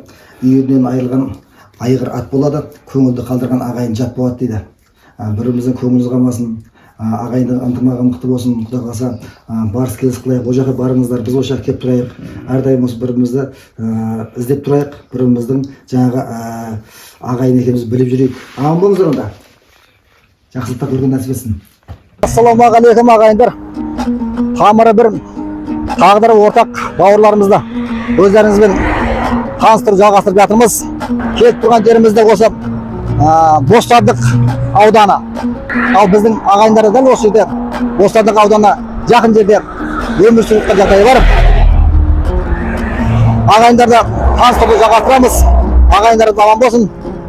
Тағы бір бауырымыз үйдегенбіз, келіп отқан отбасымыз Үсен деген тәтеміздің отбасы. Жалпы Үсен тәтеміз бұл өмірден өтіп кетті, жешем отырып берді. Енді арқасында артында бар оңғарлар дейді, жаңағы ұрпақтар өсіп өніп жатыр. Қазір бұлармен жеке-жеке жақынырақ таныстырамыз. Жалпы Үсенді аржанын таныстырып кетсем, Үсен тәтеміз Әбдірахым тәтемнің көкеміздің баласы еді. Екінші баласы еді. Одан кейінгі жалпы оның аржанында кім дейтін болсақ, ол Сейдуәлі жекеміздің. жалпы Сейдуәлиевтер, Сейдуәлиевтер бұл Сейдуәлиевтер отбасындағы екінші жағы баласы Әбдірахым тәтеміздің. Жалпы осы отбасыға келіп отырмыз, жақынырақ таныстырайын деп ағайындарды. Енді жеше өзімізден бастайық енді. Жалпы өзіңізден бастайық. Ағайындарды алдында көрдіңіздер, біраз ағайындар таныстырып отырмыз, жан-жақтағы деген сияқты. Өздеріңізге осы жердегі ағайындармен жақынырақ білсін деп отырмыз. Есіміңіз кім, төркініңіз қай жер? Содан бастайық, Менің есімім Гауһар болады. Қырсадақтың қызы боламын. Қожа көрсемнің қызы боламын. Тәтем жалпы 70-ші жылғы да? 70-ші жылғы да. Қай жылғысыз өзіңіз? Мен 71-ші жылғымын. 71-сіз ба? Тәтеммен қай жылы бас қостыңыздар? 1992-де бас қосқанбыз. 92-ші жыл ма? Тәтем қай жылы өмірден өтіп кетті? 2017-де. 2017 маған жатқан жері жайлы болсын. Тәтемді көзіміз көрді. Сұхбаттасқанымыз біраз жыл өтіп кетті ғой. Алла тағала енді осы ағаны енді араларыңыздан қалған ұрпақтарға тоқталып берейік. Отбасыңызда жалпы неше ұл, неше қыз деген сияқты? Мен өзімде 2 ұлым бар. Каттасының аты Азамат, кішкентайының аты Бағдәулет. Азамат, Бағдәулет. Азамат қай жылғы? Азамат 1993-те туылған. 93 жылы. Келін бар, Келін бар. Келіннің аты? Келіннің аты Дұрдана. Енді Азаматпен жаңа келін екеуі жоқ екен. Азамат жұмыста, келін жаңа төркінге кеткен деп жаңа естідім. Олардың арасынан ұрпақтар өсіп жатыр, Өсіп жатыр. Азаматтың бала шағасы? Азаматтың бала шағасы 3-еу. 3-еу. Үлкені? Үлкені Абдырахим. Қанатамыздың аты. Жасы неште? О, 7 жас. 7 жаста ма? Одан кейінгісі Имран. Имран Қожа онымыз. Ол неште? Ол биыл 5-ке толады. 5-ке толады ма? Үшіншісі? Алиханымыз ертең 3-ке толады. Құдай қаласа өмірін берсін, арқасын ере берсін. Жастар ғой енді. Келесі екінші баланың аты? Бағдәулет. Бағдәулет. Енді Бағдәулетті өзі жеке таныстырады. Бағдәулет өзің қай жылғысың? Мен 95-ші жылғым. 95. 95. Бағдәулет үйленген, үйде келін. Келіннің есімі? Есімі Захра. Захра. Келін енді өзінің төркін жайлы өзі айтып кетсін қысқаша. Өзіңіз төркініңіз қай жердің қызысыз? Менің есімім Захра, мен Тоғызақтың қызымын. Сейіт қожамыз біз. Сейіт қожамын. Үйде 4-ші перзентпін. Менен кейін бір бала бар. Менен алдын көкем, 2 әпшем бар. Мен үйдің 4-ші қызымын. Жақсы. Енді Бағдәулетпен енді арадағы балдар осы 2 бала ғой, үлкені? Рамазан. Модына жет па? Рамазан деген жасы неште? 4-те құраған, 4-ке тұрады. 4-те. Екіншісінің аты? Нұрмұхаммед. Нұрмұхаммед, ол жасы неште? 2 жас. 2 жастар ма? Құдай қаласа өсе берсін, арқасын ере берсін десе. Құдай қаласа осы немерелердің қызық қуанышына көп отыра беріңіздер. Ағайындардың ынтымағы берік болсын. Енді мына бізде бекерге айтпайды ғой, алдыдағы кейбір ағайындар сұрақ қойып отыр, бұл не жұмыс деген сияқты. Жалпы ұрпаққа бұл не береді деген кезде, сонау біздің бұның негізгі тағылымы терең түбіңді білу, тамырыңды тану дейді. Одан кейінгі жалпы тарихыңды білу деген сияқты. Одан кейінгі тәрбиенің нағыз уызына қану дейді. Сол үшін осы нәрсенің бәрін жеті атасын білмеген жетесіз деп қатты айтады біздің бабаларымыз. Содан осы нәрсе біліп алсын, ағайындар бір-бірінен алшақ болып кетпесін деп ағайындар арнайы іздеп келіп отырмыз. Ағайындарға айтатын сәлемдемеңіз бар ма? Батыр қожа ағайынға. Майлы. Бәрінің дендері сау болсын. Жақсылық бола берсін, жақсылықта бас қосып бәрімізге насып қылсын. Иә, не дейміз, еліміз, жұртымыз тыныш болсын. Жақсылықта көрсе берейік бәріміз. Жақсы, рахмет. Енді жағы үлкен бала жоқ екен енді, Азамат. Бағдәулет қосып кетсін, Бағдәулетімді бауырымыз ағайынға, Батыр қожа ағайындарға. Не дейміз енді, осы бәріміздің жиналып жатқанымыз жақсылыққа болсын, әрдайым бірігіп тұрайық. Бәрімізді іздестіріп тұрайық. Осы не дейміз енді? Қожалардың ұрпағы көбейе берсін, бәрі жаққа жайыла берсін. Жалпы өзің неме айналысың? Не жұмыс отыр өзіңде? Мен өзім қазір Ташкентте істеймін. Ташкентте ма? Электрик монтаж істеймін. Жақсы. Кімше? Азаматша? Азамат Ташкентте істеймін. Екеуінде сол жақта ма? Келін қосасыз ба ағайынға? Өзіңіз сәлемдемеңіз жете ме қосасыз ба? Енеңізге, жұбайыңызға қосасыз. Жалпы осы еді бізде. Аман болыңыздар. Жақсылықта қауышып насып етсін. Рахмет сіздерге. Ағайындарды өздеріңізбен таныстырып жалғастырып жатырмыз. Жалпы Өзбекстан Республикасы Жоғары Шыршық ауданы 80 елді мекені көріп тұрсақ, Ташкент пен Шыршық қаласының ортасындағы жолдың бойында орналасқан. Сонау 1933 жылдары Қазақстанда қатты ашаршылық болған кезде Майлықожа бабамыз өзінің 3 баласын ертіп және келіндермен отбасымен бір 10 шақты адам келген екен. Осы жерде қазір 29 отбасын құрап жатыр. Оның 15-і осы 86 елді мекенде тұрады екен. Дәл осы маңайда біздің де ағайындарымыз өсіп өніп жатыр екен. Әңгімемізде тағы бір бауырымызды жалғастыратын боламыз. Ағайындарымыз аман болсын. 86 елді мекендегі бауырымыз Сейдірасыл деген бауырымыздың үйіне келіп отырмыз. Сәкеңді енді арғы жағын таныстыратын болсақ, Сейдірахым көкемнің баласы. Сейдірахым кіммен тарайды дегенде арғы жағындағы бізде алдын айттым ғой 86-ға біз 3 ата Мизам, Тұрсын, Сейдуәлі деген жәкелеріміз келген. Сейдуәлі жәкемнен тарайды. Сейдуәлі жәкемнен Сейдірахым, Абдырахым 2 ұл, одан кейін 3 қыз бар еді. 3 қыз бар. Кім еді аттары? Меруерт әпшем, Майрам әпшем, Хадиша деген. Меруерт әпше бұл бізде, иә, дейді. Қазақстанда. Майрам әпше? Майрам әпше Қызылтуда. Қызылтуда. Ал одан кейінгі? Өнерде, өзімізде. Өнерде, иә? Әпшелер, жақсы. Енді Сәке, өзіңіз отбасыға келіп отырмыз. Енді мына отбасыңызды жақсылап танысайық, білсін, ұрпақтар ертең Құдай қаласа бірімен жақсы қарым-қатынаста болсын деп. Өзіңізден бастайық жалпы. Өзіңіз қай жылғысыз? 71-мін ғой мен. 71-сіз. Сәке, енді жаңағы Сейдірахым көкемнен неше үй тарайсыздар өзіңіз? Неше ұл, неше қыз? Ең үлкеннен бастасақ. Бойша әпше ма? Бойша әпшемнен бастайық. Бойша әпшем. Одан кейінгі? Одан кейін Сеткәрім деген. Сеткәрім деген. Шетінеп кеткен ол. Тәтеміз шетінеп кетті. Сол. Одан кейін Райхан әпшем. Одан кейін Ұлбосым. Одан кейін мен де. Өзіңіздің. Одан кейін Жәмила Мәликеден 2 қарындасым болды. Одан кейін бауырыңыз бар, кейін анау Дәурен, ең арқылымыз Дәурен. Кішкентай Дәурен, Қарашаңқыда отырады Дәурен. Дәуренмен кеше сөйлестік оны. Жақсы. Сәке, жеңшемізден бастап таныстырып, мен өзіңіз 71 екенсіз, тәте дей берейін. Мен 72-мін. Сәл 5-6 ай арамызда арайынса екен. Жеңшемнің есімі кім? Жеңшем қай жердің қызы? Өзі айта ма или? Айта бер. Өзіңіз айтып берсеңізші, өзіңіз таныстырып беріңіз. Мен ісім Қабала. Бұларға өмірге ғашық болып келгенмін, енді мен өзбекше гәпірдім. Айта беріңіз. Айта беріңіз. Елді мекен қаяқта? Төркін. Қойлықта. Қойлықта тұрасыздар ма? Қожа көрсендар. Қожа көрсендар ма? Қожа көрсендар. Жақсы. Енді Арал Мататаның қызы боламын. Сол жақта, Құдай қаласа.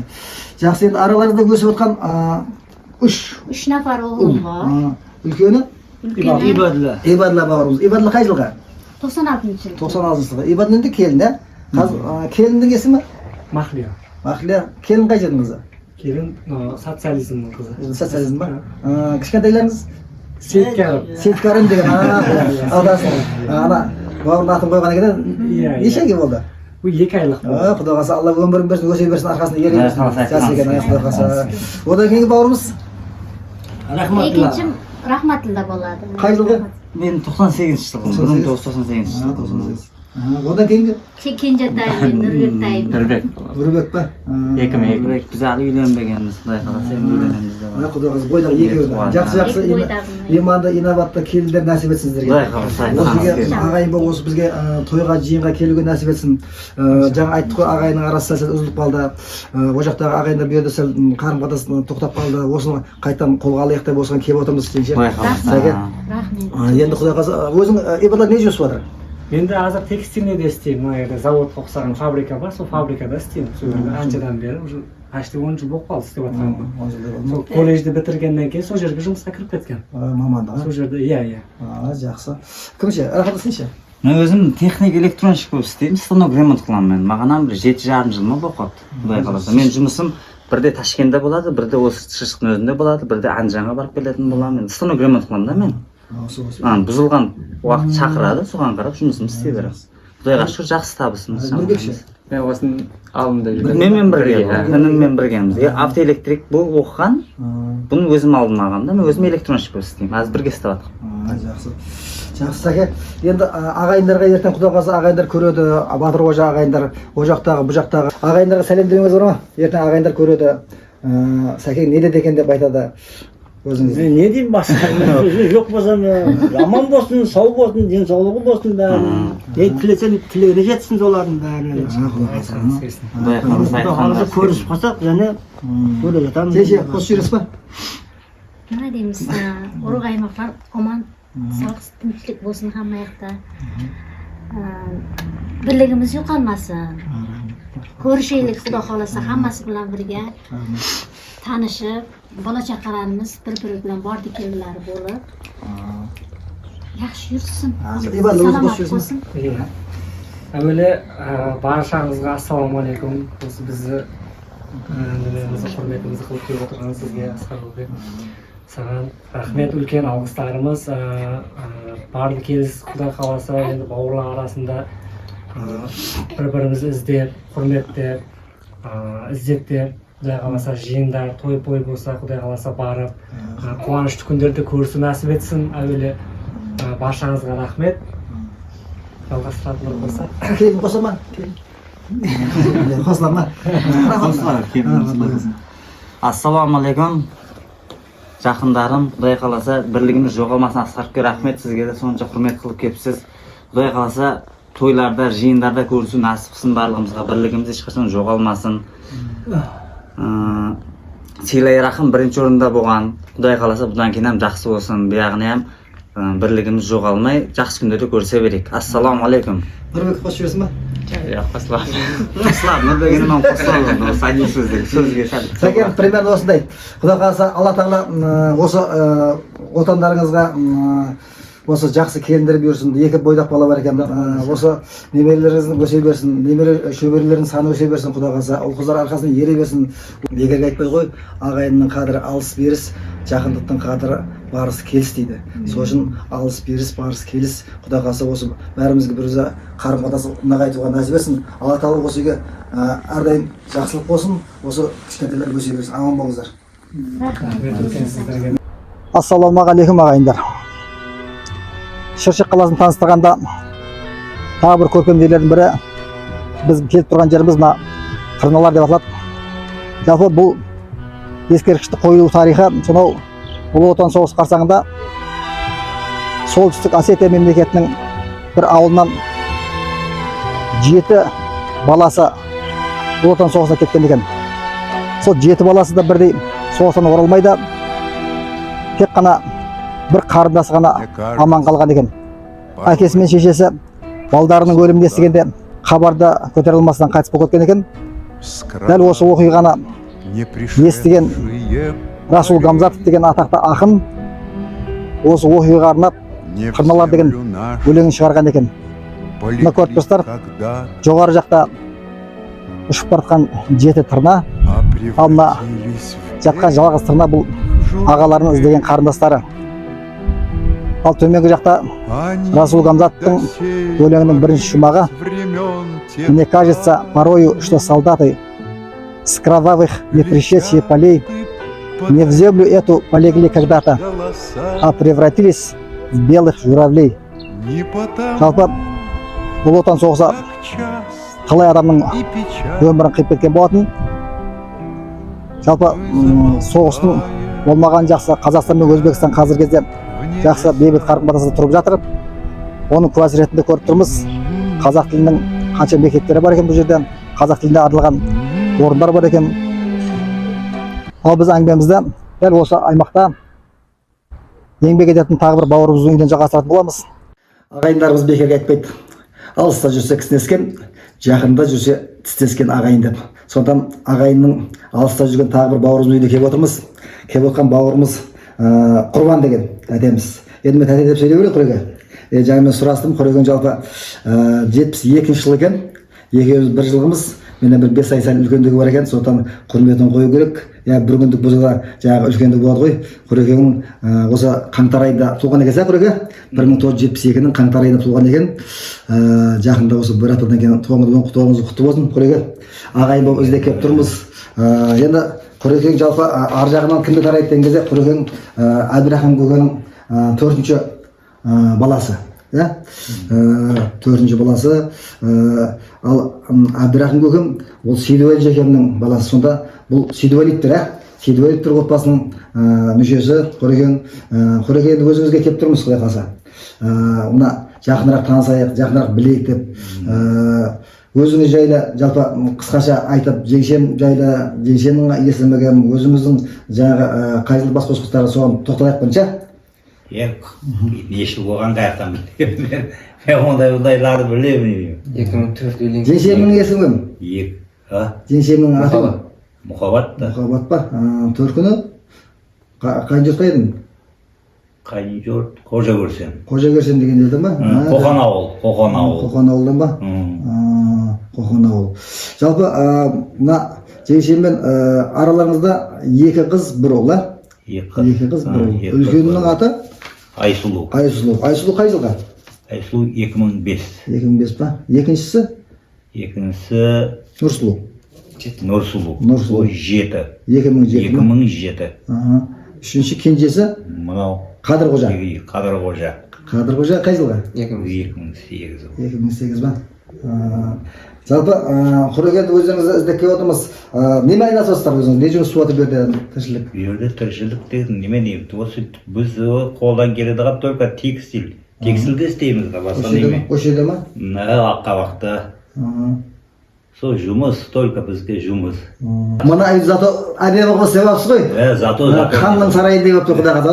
Төрде әдемі патолықтарға жарасымен ба? Өлең айтып. Жақсы өте берсін. Бәрі осыда. Осы үйім жаман болса ішмем деймін. Дұрыс. Содан сәл ремонт қылып торлап қойдым. Міне енді қорқпаймын. Жүзің жарқын. Құда қалса әдемі кезде құда біледі. Қадырқожа үйленгенде демалып отырам десеңші. Сол кезде бізде келеміз. Ағайын болып айтма. Құда қаласа бәрі жақсы болады. Жалпы Жеңешенің үйде ма? Тамақ хозяйка ма? Жұмысы бар ма? Жоқ, олам текст. Бірге істейсіздер ма? Жеңешем қазір қай жақ? Бір жаққа жұмысыма кеткен беді? Сменде ма? Сменмен жұмыс етті. Қыздар Айсұлу мектеп бітіріп қойды ғой, да? Мектеп бітірген. Олам тек. Сол жерде ма? Оны оқытқанбыз 2 жыл. Швейкада оқытқанбыз. Қазір мата-паталар ондайқымыз текстильінде Швейкада істейді. Тігеді. Жақсы. Азанда кетеді, сол кешке келеді. Жақсы. Өшеден трассаға шығады, трассамен барады, трассамен келеді. Нұрсұлу ше?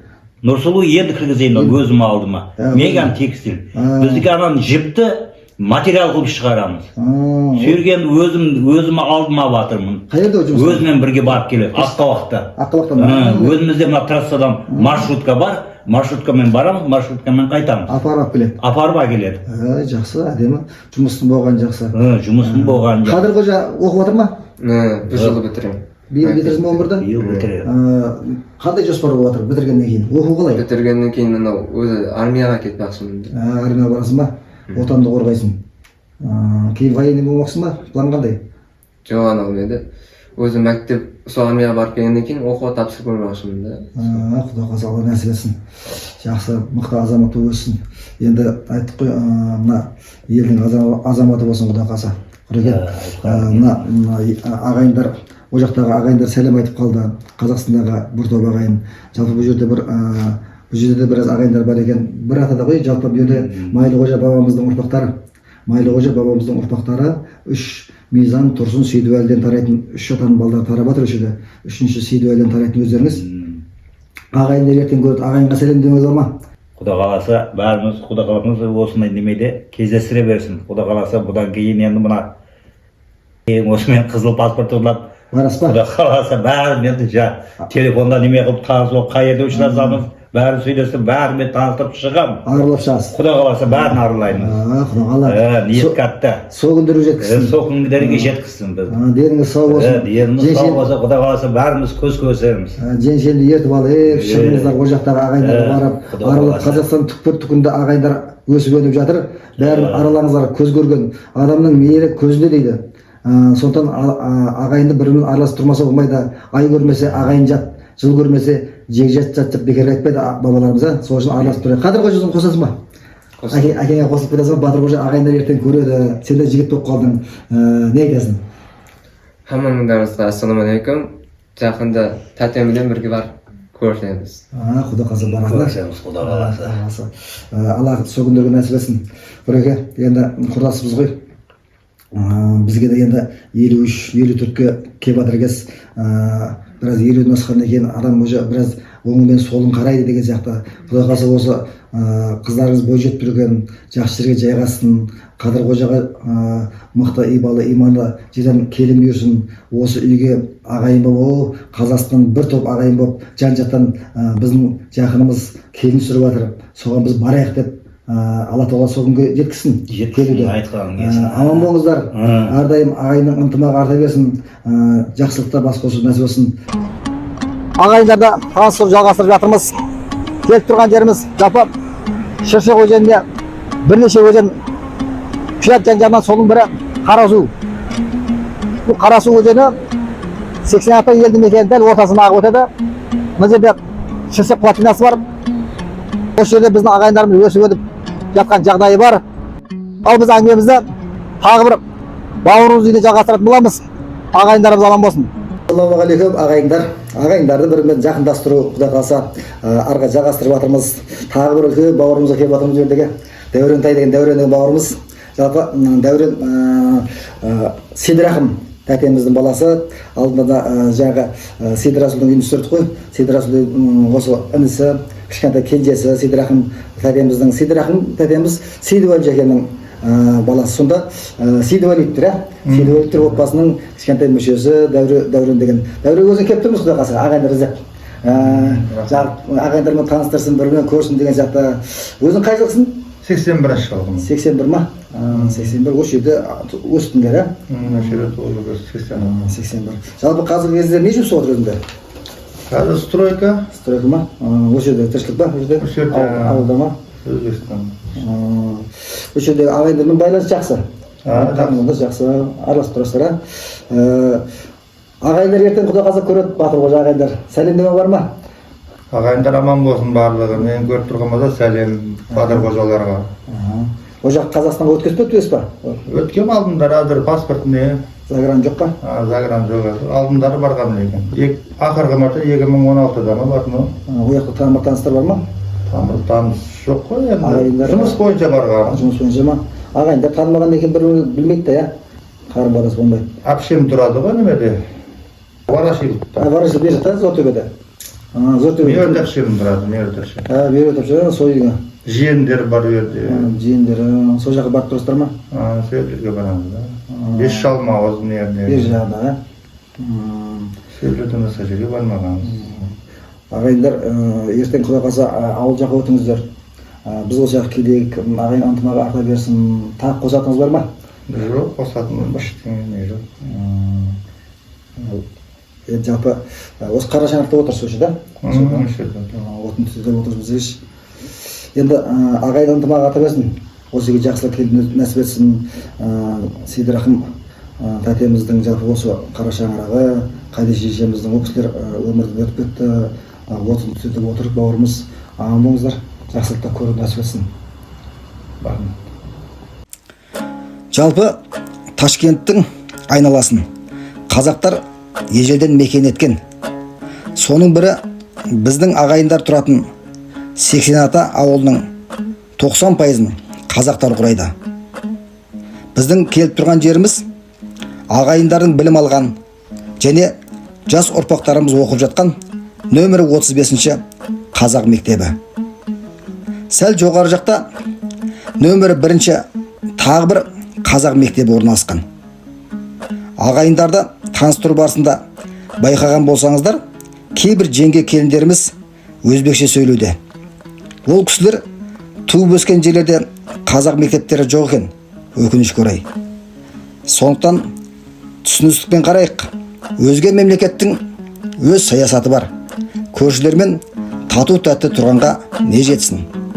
Ассалаумағалейкум ағайындар. Ағайындар таныстыру жалғасып жатырмыз. Құдай қаласа, тағы да бір бауырымызға келіп тұрмыз. Келіп тұрған бауырымыздың есімі Болат. Болат жалпы Ахмет көкемнің баласы. Ахмет көкем жаңа айтты ғой, Тұрсын көкемнен тарайды. Тұрсынбы ба? Тұрсынбы ба? Жалпы Болат жақын. Енді Болат өзіңе келіп тұрмыз. Жалпы қазақтар бекер айтпайды ғой. Мына ағайына көп жігіттің келе қарсы жалы бар дейді. Жалғыз басты жігіттің шығар шықпас жаны бар дейді. Содан ағайынның көптігін көрсету үшін өздеріңізге ауылдарыңызға келіп тұрмыз. Көкемді де алдағы ағаларымыз тәтелерімізді түсірдік. Енді өзімнің отбасыға жеке келіп тұрмыз. Жақынырақ таныс үшін. Жалпы өзің қай жылсың? Мен 82-мін. 82 ма? Жақсы. Келін есімі? Гүлчехра. Гүлчехра қай жылда? 82 болды. Төркіні қай жер? Төркіні осының екі астанов арамыз. Осы жерде ма? Жақсы. Енді болар енді аралардан тарап жатқан ұлдар қыздарға тоқталып кетейік. Үлкеннен бастап өзің есімін атап, қай жерде екенін, үлкені ұл ба қыз ба? Ұл. Үлкені ұл. Жасұлан есімі 2004 жылғы. Жасұлан. Бүйесайдың 12-сі туған күні. Бәрекелді. Одан кейін мына қызым 2005 Жасмина қызым.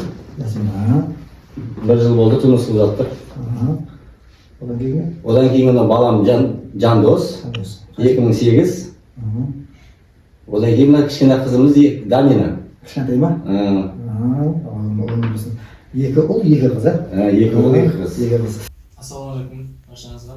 Менің есімім Жасұлан. Бұл менің әйелім, келіншегім, есімі Ділдәр апа. 2005 жылғы Шамағас ауылында тұрады. Өзіңіз не жүрсіз отырады? Мен университетте оқимын, 4-ші курс. Мамандық спорт бойынша.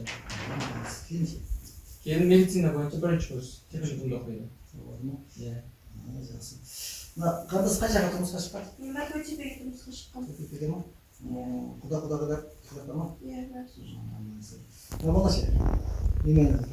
Мектепте оқимын, 11-ші сыныпта. Кімге барсың? Сол переводчик. Ағылшын тілі жақсы ма? Сабақ жақсы ма? Жақсы. Жалпы болады болар ма осындай. Енді ағайын екен өткенде көріп тұр біздің біраз жерде ағайындар түсірді. Ағайынға айтатын сәлемдерің болса айтып жүр екен. Ағайындар көрдіңіз. Ағайындар аман болыңыздар, дендеріңіз сау болсын. Келіңіздер біз жақында қонақ болып. Есігіңіз ашық сіздер үшін әлемде. Білдігін жоғын жүре берейік. Сізге де рахмет осы құрметке келгеніңіз үшін. Үлкен уақытыңызды айтамыз, рахмет сізге де. Бауырым қос жүрсін, ағайынға айтатын сәлемдеріңді батыр ойынға. Бірінші орында ағықтарыңыз дендеріңіз сау болсын, өміріңіз ұзақ болсын. Барлық жақсылықтар тілеймін. Келіңіздер бір жаққа қонақ болыңыздар. Әрдайым дастарханымыз есігіміз сіздер үшін ашық. Сау болыңыздар. Келін болса ма? Қосыла ма? Қарындас қосып кетсін, қосасың ба? Қосасың ба?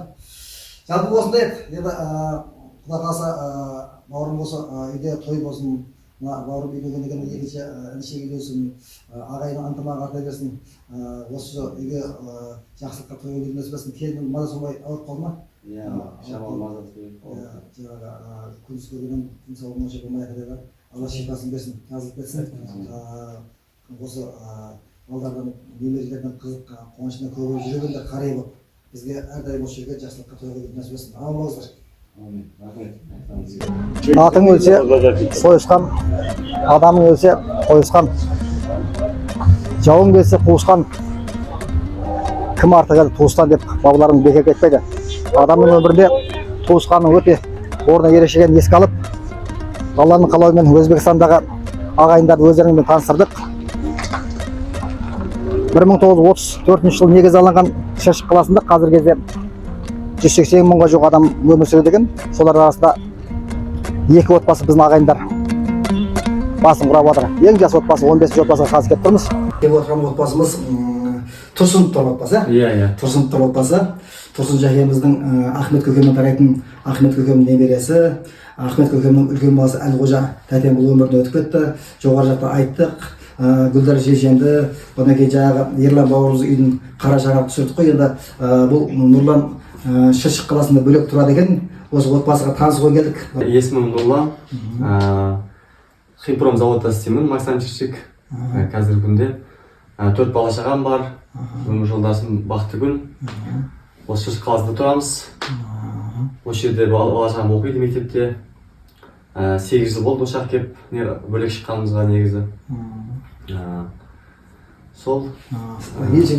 Қазіргі күнде әйелім үйде. Кішкентай балаларға қарап отыр. Баланың тәрбиесіне отыр десеңші. Иә, баланың тәрбиесіне отыр. Жақсы, өзің 2 қыз 2 ұлым бар. 2 қыз 2 ұл, Иә. Үлкені қазір мектепте. Аты? Самира. Самира 5-ші класста оқиды. Одан кейін Айзере 3-ші класс. Алдияр 3-ші балам. 6-ға толады. Бақшаға 6 жас. Кейін кішкентайымыз Нұрмұхаммед. Нұрмұхаммед. 7 айлық. 7 айлық кішкентайымыз. Иә. Жақсы, Құдай қаласа. Иә, Құдай қаласа. Жақсы. Енді мына келін өзі қысқаша төркіні жайлы айтып берсе. Сол мен 86 ауылым қызымын. Атым Бақтыгүл. Әкем Азизбек қожамыз. Қорасан қожа. Әкемдерді фамилиялар Тұрсыновтар, семья соларда.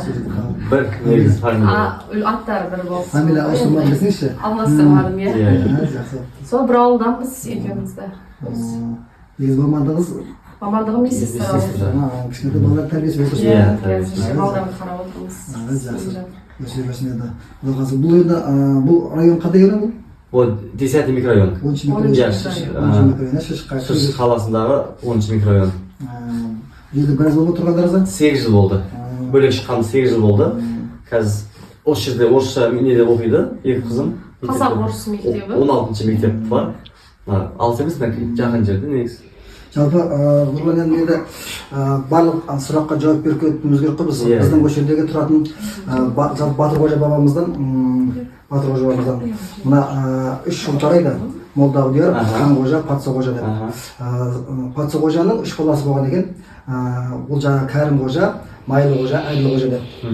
Сіздердің бабаларыңыз Майлықожа деген бабамыз кезінде 3 баласын ертіп осы аймаққа көшпеген екен. 30-30 жылы бізде 1933 жылдары қатты аштық болған бізде Қазақстанда кеңес үкіметінің барлық жерінде болды, бірақ бізде көбірек болды. Сол кезде сол жаңағы бірін-бірін ағайындар қарауға шамасы келмей кеткен кезде осы аймаққа көшіп келген екен.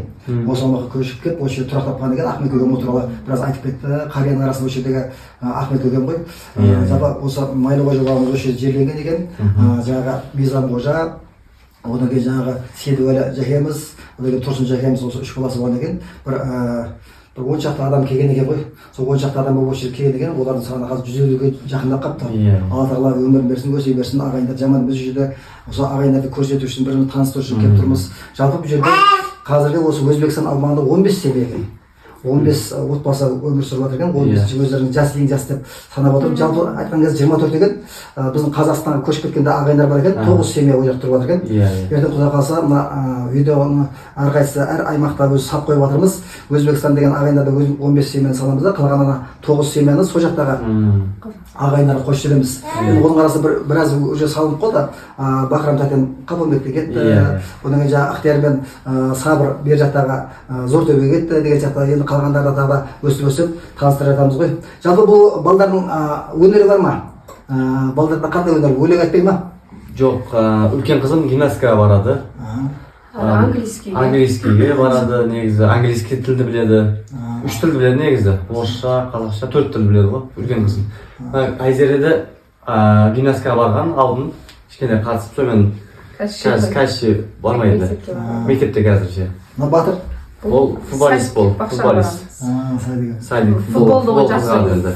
Өзім де футбол қызғамын негізі. Қызғасың ба? Иә, соған ол да қызғады. Жақсы. Енді ол жақтағы ағайындар ертең Құдай қаласа көреді. Ағайындарға айтатын тілегің бар ма? Ертең Батырқожа ағайындарға. Енді тілек әуелі ассалаумағалейкум барлық Батырқожа әулетіне. Құдай қаласа мына Асқар тәтеміз келіп тұр. Шыршыққа қош келдіңіз Асқар тәте. Осы бірлігіміз жоғалмасын. Осы әрқашан араласып жүре берейік. Алла бұйыртса. Сіздер келіңіздер, біз де барайық, араласайық өстіп. Танымағандарды танысайық осылай. Той жиында осылай бірге бас қосып, ойнап күліп жүре берейік. Дендеріңіз сау болсын, главный. Бірлігіміз жоғалмасын. Келің осы. Сіздермен танысқандарыңызға қуаныштымыз. Осылай көпшілік болып араласып, танымағандарды танып жатырмыз. Руларымызды біліп жатқанымызға сіздерге үлкен рахмет келгендеріңізге. Шежірелерді біліп. Иә, білмегендерімізді білдік. Сіздің артыңыз ғой негізі. Сіз болмағаныңыз негізі біз білмейміз ғой. Мысалы үшін жеті атамызды не айтып отырсыз. Балдарға үйретеміз. Құдай қаласа. Шежірені көрсетті. Құдай қаласа жеті атасын білмеген жетесі де бекер айтпайды қазір балаларымыз. Енді бұл жерде тағы бір нәрсеге сұраққа жауап беріп кетуге отыр. Бұл жердегі тағы бізден басқа да Батырқожа ұру бар екен да. бұл именно сіздердің ауылдарыңыз 87 ауылында, бұл деген Самсеректе бір жақта Бостандық аумағында Батыр Қожа деген бір ұры өмір сүріп жатыр, өсіп бізбен қатар. Бірақ көп адам осылармен жаңылысып кетпесін деп жатырмыз. Біз осы 15 отбасын арнайы сап қоямыз дедік. Біздің ағайындарымыз осы кісілер. Ал енді ол Батыр Қожа кім деген кезде оған да нүкте қойып кету керек. Ол кісілер Сейіт Қожадан, ішіндегі Сейіт Қожаның Қаңлы Сейіт деген ұры бар екен. Сол Қаңлы Сейіттің қармақтары болып Батыр Қожа болып оларда бір ата болып отыр екен. Олардан саны біраз бізге жете жаңа саны бар екен. Өткенде біраз ағайындармен сөйлесіп көрдік. Ол кісілерде олар көбісі жаңылысып кетуі мүмкін да, сол Батыр Қожа біз ба деп, мына шетте келген ағайындар соларды біздің ағайындар деп ойлап қалуы мүмкін. Сол үшін біздің ағайындарымыз осы кісілер, яғни біздің ағайындарымыз осы 3 адамнан тарайтын осы біздің ағайындарға жеке сап қойғымыз түрін енді көргеннен кейін ертең таниды ғой. Одан кейін бір-бірімен байланыс нығая берсін деп істеп отырмыз. Құда қаласа ол жаққа біз жаққа өтіңіздер. Ағайынның ынтымағы арта берсін, әрдайым кішкентайлар өсе берсін. Осы үйде мына үлкен азаматтар өссін, елдің тұтқасын ұстайтын азаматтар өссін. Мына қорыққанға пана болатын, іздегенге жол көрсететін сияқты біздің мықты ағайындардың арасында біздің мақтанып жүретін ағайындар өсе берсін. Ұрпақтар Батыр Қожа ағайынның ынтымағы әрдайым арта берсін. Аман болыңыздар онда. Рахмет сізге. Алла тағаланың құдіретімен өздеріңізді осы Өзбекстан мемлекетіндегі ағайындармен танысуды аяқтадық. Біреумен де бауыр жоқ деп армандар. Бар бауырмен аразасқан жандар бар. Тірісінде бағалаңдар бауырда. Өлгеннен соң қапада болып қалмаңдар. Бәйгелерден оза топты жарғандар. Бауырлардан бата тілек алғандар. Бауырына арқа сүйер қашанда. Мен деген не бір мықты тарландар. Бауыр барда биіктерге самғаңдар. Бауырмалдық қасиеттен танбаңдар. Кімде-кімнің көп болса егер бауыры, ол адамдар нағыз бағы жанғандар. Бауырларымыз аман болсын.